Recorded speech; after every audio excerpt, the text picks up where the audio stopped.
जाम्बा जाम्बि रायजोफोरखौ थगाय थसि सनानि जांख्ला गाखोनो नागिरनानै दिनै जेनबाय नोंनि जेनजेरा फटांखो नों आरामसे नोंखौ रावबो माने बासायनो फैयासै जों जेनबाय आरामसे जेनबाय नों मा जाखो नोंखौ दिनै जेननायनि उनाव बै समनि दादागिरि एबसुनि दादागिरिया थालिया बयबो मिथिगौ दा नोंहा जेबो गैला दा नोंखौ सैमाबाबो सोङा सैमाबो लामा हगारा बे अबस्थायाव फैबाय बिटिआर सुक्तिनि गेजेरजों जे एनडिएफआ जे एथ' सेक्रिफाइस खालामदोंमोन 35 बोसोर सेक्रिफाइस खालामदोंमोन बे सेक्रिफाइसखौ बिसोर एखे दै खालामना होबाय जेबो गैला फिसा जेबो मिनिं गैया बिसोरनि सेक्रिफाइसआ प्रमद बर'मोन दिफेन बर'मोनसो खालामबाय दा दिनै माने एनडिएफनि माने खुनु कन्ट्रिबिउसनखौ बिसोर दिनै दोनाखसै जातिनि गेजेराव माबा मोनसे बुंनो हानाय एनडिएफआ जेबो गैला दा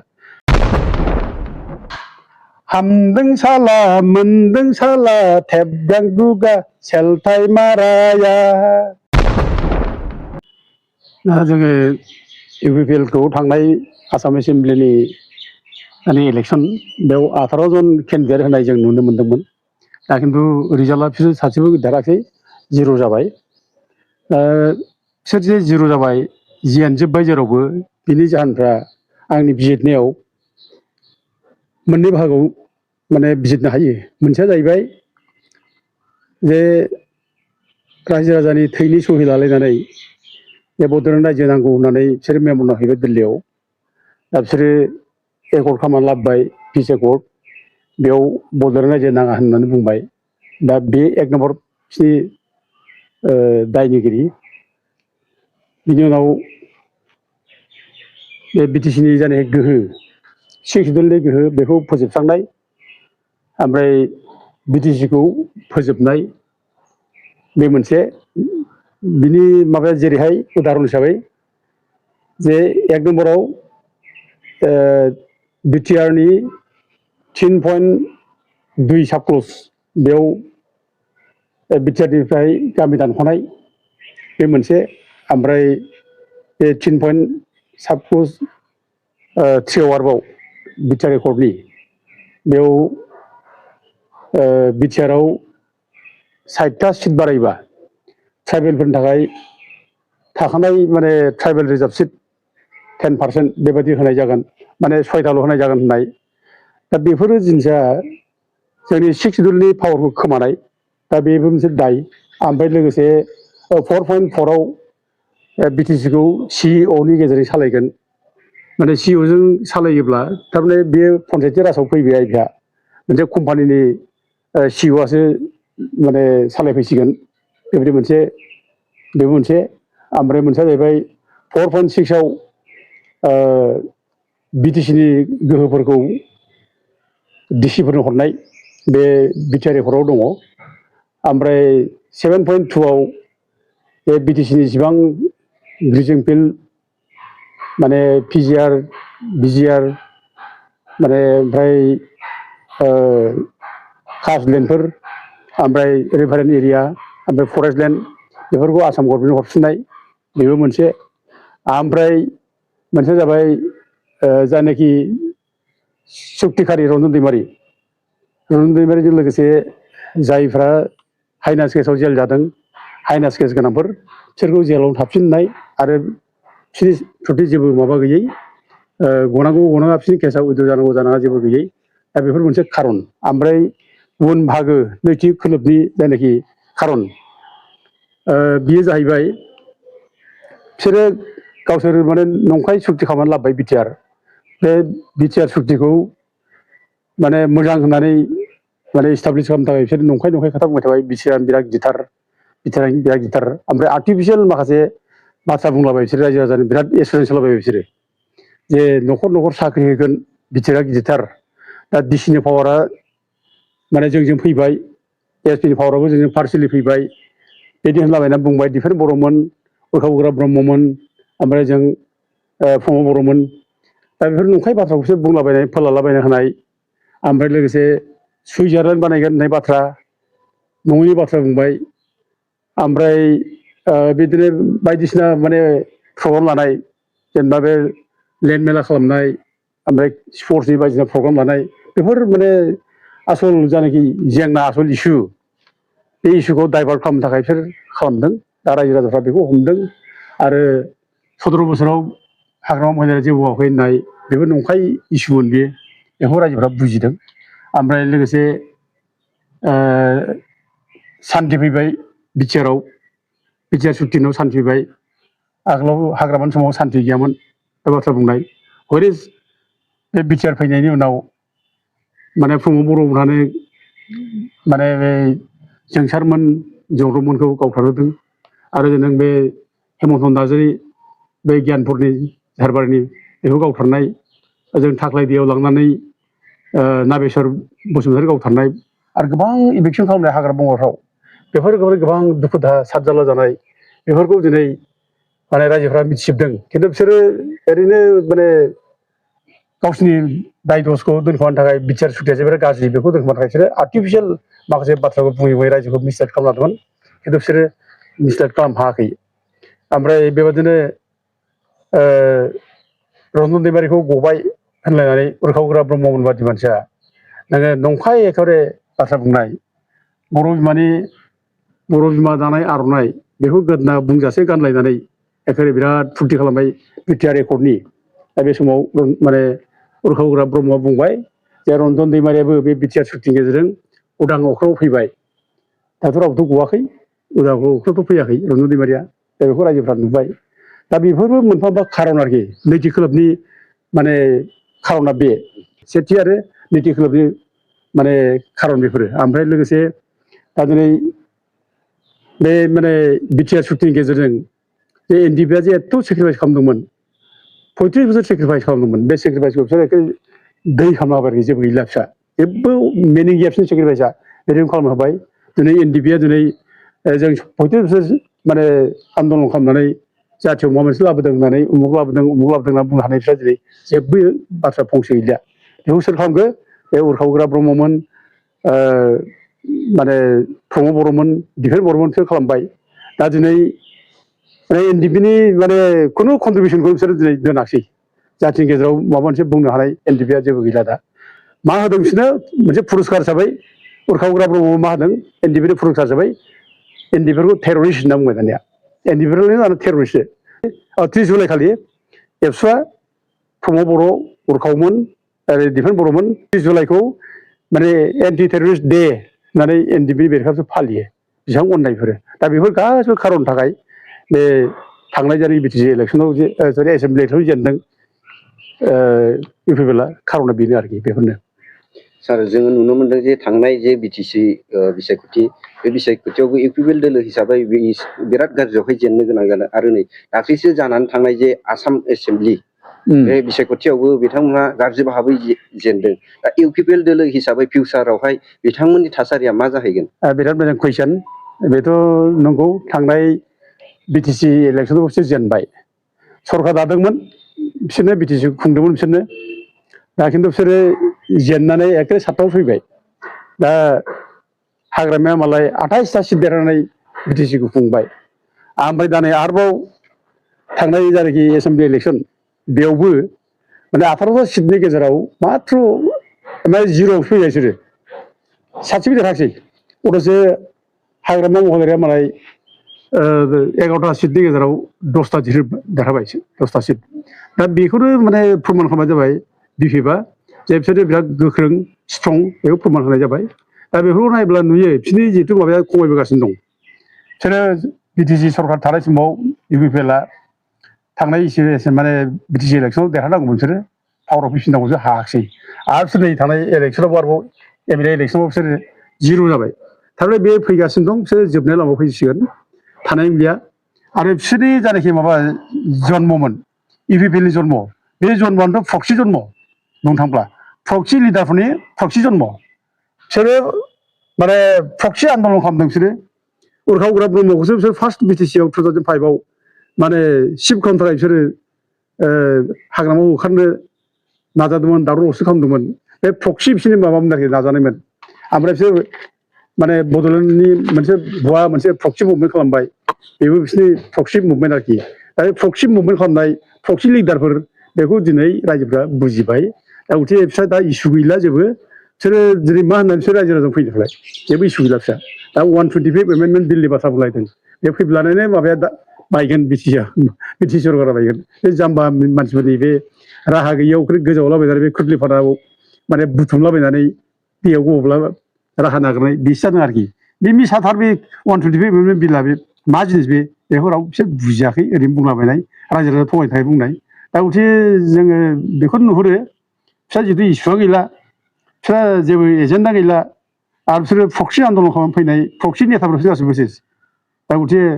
भबिष्यतआव इउपिपिएल दोलोआ थानायनि खुनु आसा गैया आरो बिसोर माबा मोनसे खामानि मावब्लाबो इउपिपिएल दोलनि जे प्रमद बर'मोन दिपेन बर'मोन उर्खावग्रा ब्रह्ममोन बिसोर जुदि माबा मोनसे लिडारशिप लाब्लाबो बिसोरनाव कुइसन खालामबाय थागोन सबसमायनो जे बड'लेण्ड रायजोखौसो मानो गारा मानो रायजो नाङा होननानै सहि खालामबोआ बे प्रश्नआवसो फैबाय थागोन बिटिसिखौ नोंसोर मानो सिफायनो नागिरा बे प्रश्नआव फैबाय थागोन रनन दैमारिखौ नोंसोर मानो गनांगौ होननानै जेबो बुङाखै बे प्रश्नआव फैबाय थागोन दा उथे बिसोर लिडारशिप होनायनि बिसोर गुनानै थाखाला बिसोरो जोब्बाय बिस्रा नेतृत्व होनो हाला आरो बेखायनो इउपिपिएलआ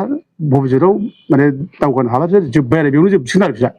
साननायखौ नुयो सार जोङो ससियेल मिडियाआव गोबां नुनो मोन्दोंमोन जे रायजो राजाफ्रा दिपेन बर'खौहाय बिसायख'थिनि बे आसाम एसेम्बलि बिसायख'थियावहाय होनांगौ होननानै दाबि खालामनायजों लोगोसे बिथांमोनहा मोन्दोंमोनबो दा दिपेन बर' जेननायनि जाहोना मा बेनि सायाव मा सानो सारा बिराद मोजां कुइसन मोजां बाथ्राखौनो बुंदों आं दा दिपेन बर'नि थाखाय दोंसे ससे मेथाइ आङो बेनो एसे रोजाबहोनो सानदों आरोखि बेनो जाहैबाय हामदों साला मोनदों साला थेबगां दुगा सेलथाय माराया हामदों साला मोनदों साला थेबगां दुगा सेलथाय माराया जाम्बा जाम्बि रायजोफोरखौ थगाय थसि सनानि जांख्ला गाखोनो नागिरनानै जाम गोलैबाय थेबगां दुगाया हथ'सिरा सेलथाय माराया बेट बेट बेट ओरै होननांसिगौ आरोखौ हामदों साला मोनदों साला थेबगां दुगा सेलथाय माराया हामदों हामदों साला हामदों दा बे दिपेन बर'खौ बिदि बुङाबा माथो बुंनो दालाय ओरैबायदि सेलथाय मारा दुगा मारामोन बे दा बे जेननायाव बर' फिसाफ्रा बयबो रंजादों खुसि मोन्दों बयबो बेखौ खुसि मोनदों आरोखि दा बेनि माखासे फल'वारफोर दङ बिसोरल' दिनैथ' बुंनो हागौ दिपेन बर'नि जानानै कयजन मानसि बे जाय मानसिया जातीयताबाद दङ जायखिया जातीय सेन्टिमेन्ट दं बिसोर खुनु दिन दिपेन बर' जेननायाव रावबो दुखु मोननाय नङा मोजांसो मोनगोन आरोखि दा नै बेनो जाबाय आं सोंनो लुबैदों आरोखि बे माने सेलथाय मारा मानि थाखाय जेब्ला रनजित देखा जेब्ला उपेन ब्रह्मखौ बड'फा उपेन्द्र ब्रह्मखौ बिराद गाज्रि जादोंमोन बे आतंकबादि उग्रबादि बमा बेरफुनानै मानसि बुथारनाय मानसि बेखौ बोरै आसाम गभर्नमेन्टआ बिनि नामखौ बोरै माने हलिडे डिक्लेयार होदों होननानै बुंलायदोंमोन आरोखि बे दा बे समाव जों बयबो दावराव खालामदों बिनि फुथ्ला सावदों खिन्थु दिपेन बर'आ जेबो फंसे खोथा बुङाखै एबसुआ जेबो खोथा बुङाखै बे मा खालामदों सेलथाय मारा सुलानो माव थांदों बे माने नाथुराव थांदों आरोखि अरुणाचलनि नाथुराव थांबाय नाथुराव थांनानै मा खालामदों बे आर्मि ड्रेस गानलायबाय दाना आर्मि गस्ला आर्मि लंपेन्ट आर्मि जुथा गगल गोसोम गानलायनानै बेयाव माने माबा सुनि देवलनि सिनेमा शुटिं खालामबाय बेयाव बुंहैबाय दानिया एखायनो ओरैबायदि दुगा माने गावनिफ्रायनो 1,500 जन माने भलन्टियारफ्रा बे माबायाव काश्मीराव जम्मु काश्मीराव आर्मिफ्रा जेराव पाकिस्ताननि एक्सट्रिमिस्टनि बेरेखायै जुद्ध नांदों अपारेशन सिन्दुर खालामदों बे अपारेशन सिन्दुराव बाहागो लाहैगोन होननानै दिपेन बर'आ बुंदों आरोखि ओरैबायदि लासिं सिं बियो नोंहा मा ट्रेनिं दं नोंनि सेंग्राफ्रा बबेबा ट्रेनिं दं नामा सिलाय दांनायनि बेबायदि नोङो मालायनिथ' गिलु बालु एक्सट्रिमिस्टजों जुद्ध नांनाय बे अपारेशन सिन्दुराव नों 150 जन मानसि फाथायनानै नोङो जुद्ध नांफानो एथ' ओरैबायदि लासिं सिं बे एबसुनि मान सन्मानखौ सेस खालामदों आरोखि बिदि बुंनानै डिसक्रेडिट बे एबसुनि थाखाय सासे एबसुनि प्रेसिडेन्टआ बिदि आर्मि ड्रेस गानलायनानै नों नाथुराव थांनानै बिदि बुंलाय हानाय बबेनिफ्राय खमथा मोनदों बे बिदि बुंनो नों बिदि हायो नामा बयबो मिनिदों बेखौ लासिंसिं बेखायनो आं बे मेथाइआव बुंनाया खाना बेनो सेलथाय मारा आरोखि सेलथाय मारा होननाया बेनो आरो बे सेलथाय मारा ओरैबायदि बाव सेलथाय मारा बेहा जेन जेट दंलायनो माबा जेन जेट गावखौलायनो एखेबारे इलेक्सनाव देरहानो थाखाय जेनजेटआ रेडि जाखाजोब्बाय गासिबो जेनजेटफ्रा गिलुआवनो बाब मा जेनजेट बियो जेनजेटआथ' बे बिटिसिनि जायनाखि एसेम्बलि हाउस बेखौ बुख्रुबदों जेनजेटआनो जाय एसेम्बलिखौ जाय सेक्रेटारिखौ बर'फ्रा माने हाजार मानसि थैनायनि उनाव मोनदों बे सेक्रेटारिखौ जेनजेटफ्रा बुफायदों जेनजेटफ्रा माने सिन्न बिन्न खालामदों आरो दिनै बे जेनजेटफ्रानो नालाय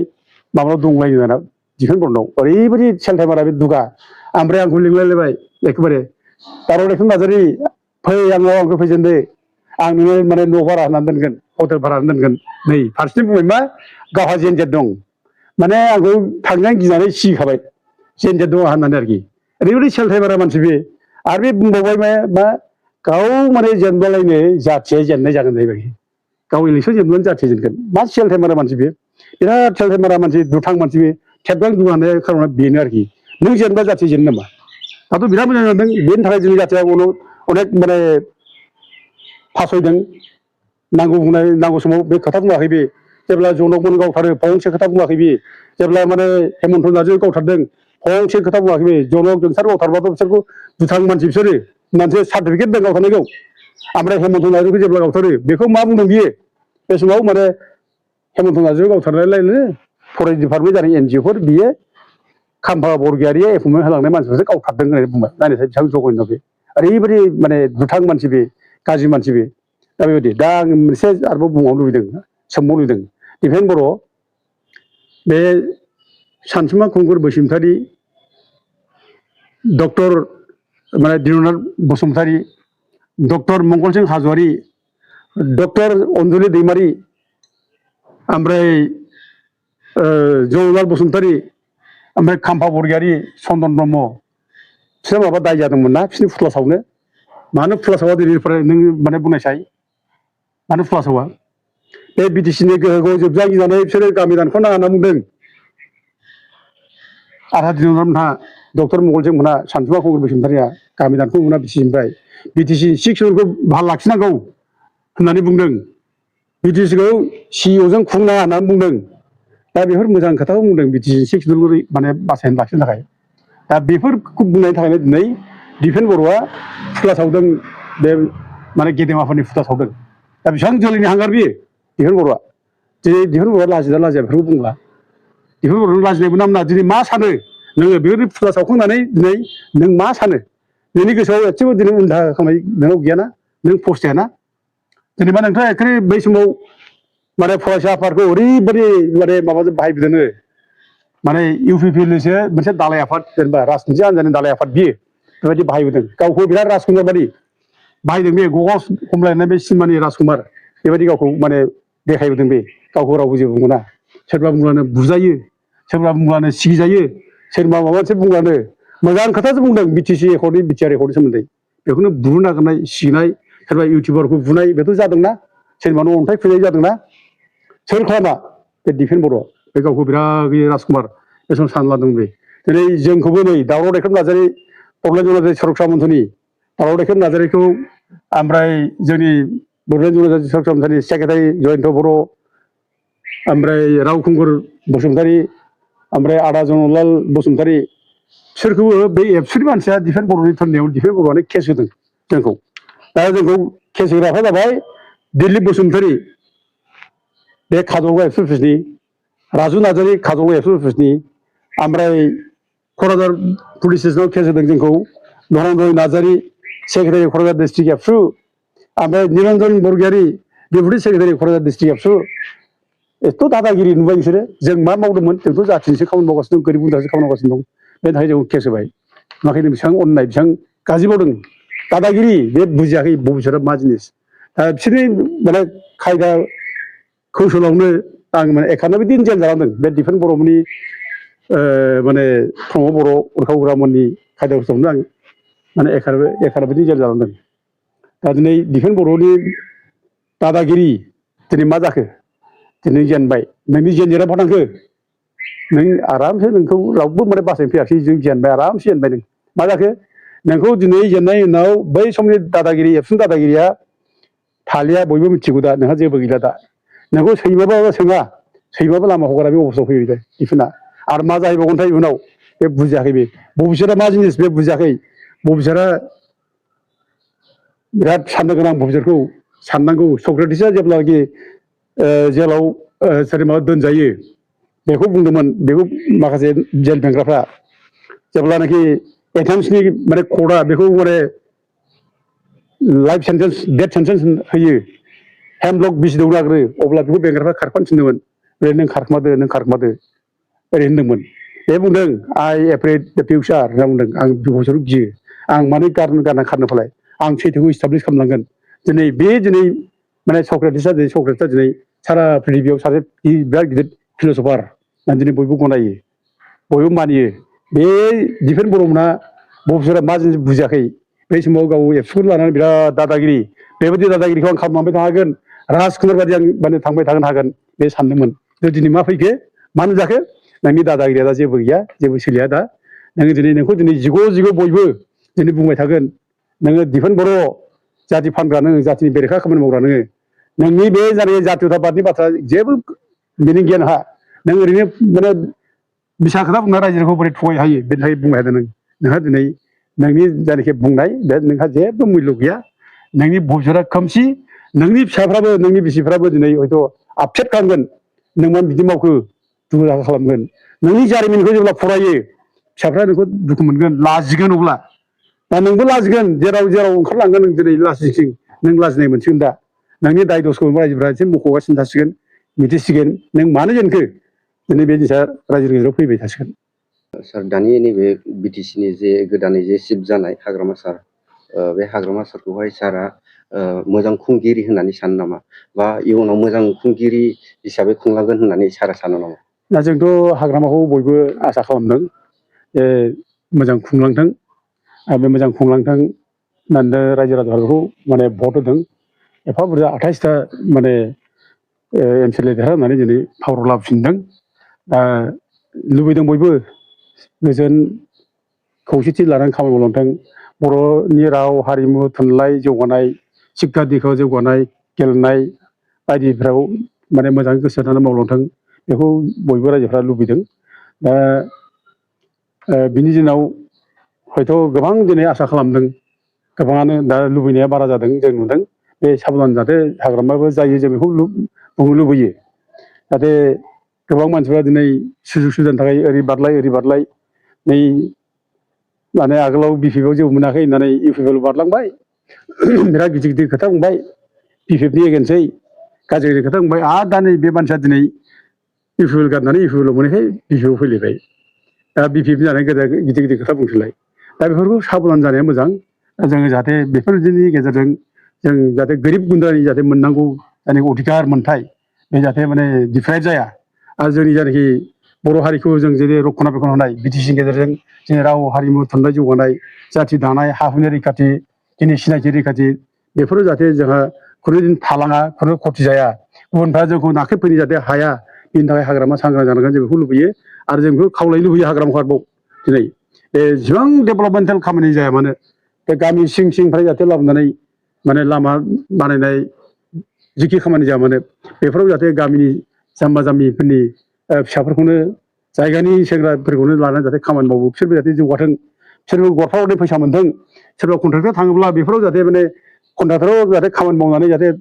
बे माने फैसा थाखा जाहाथे बे आरजिया जाहाथे बे जायगानि मानसिखौ लानानै जाहाथे कन्ट्राक्टरफ्रा मावो बिसोर स्कप होयो डेभेलपमेन्टआ जाहाथे गामि सिंनिफ्राय फैयो आं बेखौनो हाग्रामा मोदारखौ माने खावलायो आरो आसा खालामो बिथाङा मोजां गोसो होनानै मावलांथों बिथाङा जाथिनि मावलांथों जिहेथु बिथाङा गोबां संग्रामजों फैनाय गोबां खस्थ'जों फैनाय आरो बिथांनि गेजेरजोंनो